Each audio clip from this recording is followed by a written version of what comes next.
gadget tuh kalau di gua sih hobi ya. Selain hobi gua makan, gua juga hobi di gadget. Jadi duit gua tuh cuman habis di situ kalau nggak makan ya gadget. Jadi makanya gua tetap survive di gadget karena hobi gua di situ. Hai fans, kembali lagi di Ngabuburit at Home. Masih bersama gua Ari J dan gue Lydia dan ada Farid. Dari mana nih? Gua dari Gadget Talk. Gokil. Masih yang episode sebelumnya juga. Kan hari ini kita meneruskan nih Q&A. Sebelumnya kan kita udah lempar topik nih. Kita masih ngomongin hal yang sama, gadget, soal review gadget kayak gitu yang biasa lo lakukan lah. Tapi kali ini penonton yang akan bertanya. Iya. Gue bacain dulu kali ya. Boleh. Ini ada yang nanya dari Alfat Nur Fajar. Oke. Bang, cara nge-shoot review-review gitu pakai HP yang bagus tuh kayak gimana sih, Bang? Kayak gimana sih, Bang? Kayak gimana? Medan itu ya? Kayak gimana, Bang? Jadi gini lah. Kalau dilihat HP sekarang tuh pada bisa mumpuni sih. Asalkan yang make bisa. Sama kayak HP kamera mahal kalau nggak bisa make sama aja bohong ya. Juga sama tapi harus lebih diulik lagi sebenarnya. Contohnya aja kalau buat video modal HP doang kami pernah. Malah kami buat sinematik. Kalau review aja bisa, apalagi sinematik kan yang lebih sulit gitu ya. Dan menurut gua sih kalau dari video dari HP bisa. Apalagi Oppo sekarang resolusinya udah tinggi. Terus juga udah stabil, udah ada fitur Ultra Steady Pro, jadi udah stabil banget. Jadi kalau mau buat B-roll yang oke itu udah bisa. Terus lighting jangan lupa, itu penting banget. Kalau bisa sih dibagusin lah, beli stand light-nya, beli lampunya LED atau kalau punya duit godok sekalian langsung. Terus juga untuk audio, Oppo kalau di Find X2 Pro ini udah mumpuni banget audionya, jadi bisa record langsung voice-nya langsung dari sini.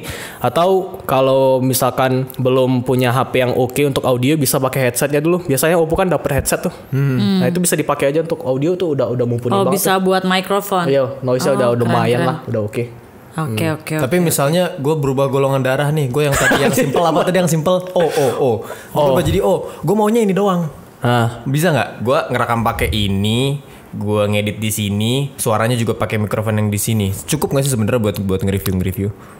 Bisa, asalkan faktor pendampingnya juga ada. Contohnya lightingnya yang proper gitu loh, tempatnya yang oke. Itu penting banget. Oke. Dan ada pertanyaan lanjutan dari Gangga_Suwana. Dia bilang, buat bikin kualitas audio yang baik ada tips nggak, Bang? Kalau kami sih di ruangan yang memang benar-benar sunyi ya. Jadi paling ada suara AC gitu. Itu pun suara AC-nya kalau misalkan berisik banget, AC-nya udah lama kami matiin, ya bodo amat panas-panas, yang penting audionya bagus gitu kan. Terus juga pemilihan waktu, misalkan apa nih? Waktu syutingnya bisa kan di perkomplekan rumah, biasanya anak-anak mainnya pagi sama sore kan. Kita shoot malam. Karena biasanya orang-orang juga bikinnya di rumah kan. Nggak di studio beneran gitu. Iya, biasanya sih gitu. Ada motor lewat ngeng. Itu ganggu kan. Iya, biasanya sih malam yang lebih aman. Soalnya juga aktivitas di malam hari juga sudah makin minimal sekarang. Terus tetangga lu yang protes kan, ini orang masih teriak-teriak di malam-malam review. Review gadget sebenarnya suara segini yang nggak terlalu gede pun udah cukup. Canda, Pak. Oh iya, saya nggak nyambung. Lanjut ya. Ini dari Firzz. Cara biar skrip menarik dan nggak bosenin gimana? Lu termasuk yang nge-skrip nggak? Pasti ya. Pasti nge-skrip. Kalau nggak buat skrip kelupaan. Pasti. Ya? Soalnya fitur HP kan banyak banget, kalau nggak skrip lupa pasti. Biasanya gimana cara lu bikinnya? Gue pasti cari tahu dulu selling point atau yang paling unik dari HP itu apa. Kalau biasanya kan kalau review yang template biasa, oke sekarang kita bahas desainnya dulu.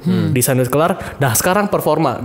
Biasanya gue sambungin tuh. Biasanya runut ya. Gue sambungin, misalkan lagi bahas layar kan relate banget. Kalau Quad SD Plus di resolusi di refresh rate 120 Hz itu biasanya makan banyak daya kan. Nah langsung gue sambungin ke baterai. Nah di situ. Terus juga baterai langsung gue sambungin ke charging. Kan situ relate banget tuh. Nah di situ biasanya sih diaduk-aduk aja gitu, nggak perlu yang oke, pertama kita bahas desain, kedua kamera, kedua performa, enggak. Soalnya kalau bikin skrip kita nggak nyaman, ya nggak bisa, pembawaannya juga nggak bakal enak. Jadi senyamannya kita aja gimana buat skrip. Ujung-ujungnya di situ. Dari namaku 7 huruf. Coba tebak. Ini nama akunnya aja udah bisa jadi pertanyaan. Namaku 7 huruf. Namaku 7 huruf. Gear udah ada, editing udah bisa dikit. Yang saya bingung tuh nyari ide buat bahan konten. Nah mungkin maksudnya kayak tadi kan lu udah sempet jinggung soal skrip. Skrip bersangkutan sama ini keunikan siapa apa kayak gitu kan. Mungkin dia juga pasti udah tahu sih. Iya. Kayak gitu kan banyak orang bisa baca, bisa dapat informasi, tapi yang dia bingung kayak gimana caranya konten gue nih bisa lebih ditonton ketimbang review yang lain. Oh gitu, oke. Kami sebenarnya masih juga eksperimen sih untuk jadi yang lebih unik ya. Contohnya kalau misalkan orang unboxing dari atas kamera, jelasin dari apa-apa segala gitu, ternyata udah mainstream. Terus kami coba di Instagram, di IGTV tuh unboxing yang sedikit-sedikit sinematik dikit-dikit lah. Ternyata tanpa kita ngomong, cuman background musik, ternyata orang suka di situ. Karena cakep, karena cakep, lebih enak, lebih simple aja gitu. Dan untuk spesifikasi detailnya kita bisa tulis aja di editing atau kita pindahkan di video reviewnya yang lebih detail. Nah, pertanyaan dia, lu dapet kayak gitu dari mana? Terkadang kah semuanya lu cobain kah atau lu pengen? Sebenarnya kalau kami punya ide, kami coba. Ide bagus kami coba. Oh, responnya nggak bagus nih. Udah kami cari ide lain. Oh, berarti ide itu tetap testing terus ya? Iya. Atau cari referensi dari luar negeri sih biasanya. Tech reviewer luar negeri ngapain dan tech reviewer Indo belum ngapain, kita coba, kita bawa idenya ke situ, kita coba pakai kayak kita sendiri, bisa nggak? Diterima ya sama nonton ya? Iya, dan karena itu percobaannya, mungkin sekali nggak kena, 2 kali nggak kena, dicoba terus, akhirnya malah jadi ciri khas, malah oke. Di situ kan? Oke. Gue punya pertanyaan yang gak ada di sini. Lu kayak tadi kan bilang nyoba bikin konten, nggak tahu sih lu bosan gak sih nge-review gadget terus lu nggak pengen coba bikin yang lain gitu? Ada masanya gue bakal bosen ya, karena gadget tuh gitu-gitu aja gitu kan kadang-kadang. Tapi biasanya tiap brand kan berlomba-lomba nih untuk ngasih inovasi baru, teknologi baru, dan di situ yang buat gue nggak bosen. Yang jadi malah pengen penasaran. Iya, tahun ini ada teknologi ini nih. Terus juga gue dengar juga Oppo bakal rilis wireless charging tapi tanpa nyambung ke padnya, langsung aja. Jadi chargernya di atas kayak nembak gitu, kayak laser. Itu kayaknya masih serius nih? Masih teaser. Emang serius? Iya. Jadi kalau biasa wireless charging kan kita taruh sini kan.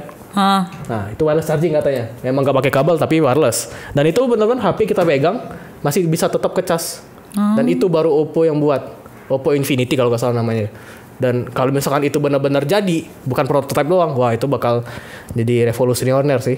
Iya, keren, terlepas dari apapun itu mau jadi mau enggak, emang sebenarnya kayak smartphone ya akan tetap jadi handphone seperti layaknya yang dari dulu kita pegang sih, cuman fungsinya nambah, pemakaiannya beda-beda. Itu kali yang bikin lu juga bosen. Terus juga gadget tuh kalau di gua sih hobi ya, selain hobi gua makan, gua juga hobi di gadget. Jadi duit gua tuh cuma habis di situ, kalau nggak makan ya gadget. Jadi makanya gua tetap survive di gadget karena hobi gua di situ. Oke deh, thank you banget nih lu udah nemenin kita, dan Offense untuk ngabuburit. Thank you Offense yang udah nonton. Buat yang masih punya pertanyaan buat Farid, bisa tanya di kolom komentar. Atau kalian bisa ceritain soal pengalaman kalian nge-review gadget atau membandingkan lagi bingung nih pilih gadget apa, silakan tulis di kolom komentar. Kita akan ketemu lagi besok dan seterusnya selama bulan puasa di jam yang sama ya. Iya, kalau gitu gue Lydia pamit. Dan gue RJ. Gue Farid. Sampai jumpa di episode selanjutnya. Bye. Hai Offense, jangan lupa Oppo punya program Sejernih Depan Mata, di mana tiap pembelian satu smartphone Oppo sama dengan menyumbangkan satu berkah Ramadan. Iya betul, dan ada juga program Better at Home di mana kalian bisa beli handphone dari rumah. Beli smartphone Oppo bisa dari rumah loh. Terus bisa lewat WhatsApp aja, nanti dikirim gratis ongkir. Pokoknya cek di deskripsi untuk lebih lengkapnya. Dan dadah. Dah.